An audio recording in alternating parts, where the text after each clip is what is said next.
ব্যাঙের ছাতায় ক্যান্সার নিরাময়, ভাবতে পারছেন? শুনতে অবাক লাগলেও সেই মাশরুমের মধ্যেই ক্যান্সারের প্রতিষেধক খুঁজে পেয়েছেন রহরা রামকৃষ্ণ মিশনের গবেষকরা। ইতিমধ্যেই সফল হয়েছে গবেষণা। ইতিহাস গড়তে এখন শুধু প্রয়োজন সরকারি শিলমোহরের।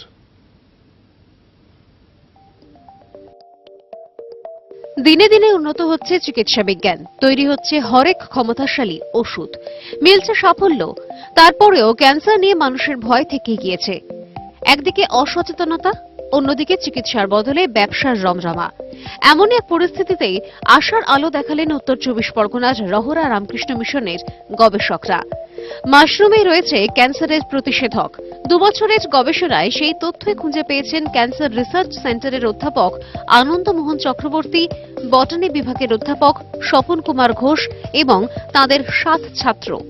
বিশেষ করে আমরা লেঞ্জাইটিস বলে একটা বুনো মাশরুমের মধ্যে আমরা একটা পলিস্যাকারাইড আইসোলেশন করেছি, যেটা হচ্ছে বিটা গ্লুকন, এবং সেটা আমরা ক্যান্সারের সেল লাইন, বিশেষ করে সার্কোমা এবং প্যানক্রিয়াটিক এবং লাং ক্যান্সার, এই তিনটেরই ওপর আমরা সেল লাইনে দেখেছি যে প্রায় 90% সেল এদের মেরে দিচ্ছে।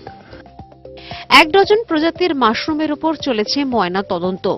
খুঁজে পাওয়া গিয়েছে বিটা গ্লুকন পলিস্যাকারাইড, যে প্রতিষেধক শরীরে ব্যথা না দিয়েই লড়াই করবে ক্যান্সারের সঙ্গে।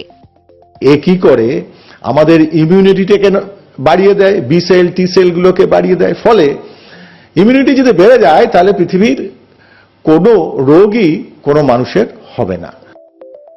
এখনো পর্যন্ত ক্যান্সার নিরাময় মূলত কেমোথেরাপির উপরই ভরসা রাখেন চিকিৎসকেরা।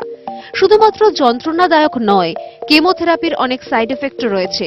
মাশরুমে যা নেই বলেই দাবি করছেন গবেষকরা। আমাদের শরীরে যে ভিজারাল যে সেল বা রয়েছে, ভিজারাল অর্গান রয়েছে, কিডনি, লাংস, এদের কোনো ক্ষতি করে না।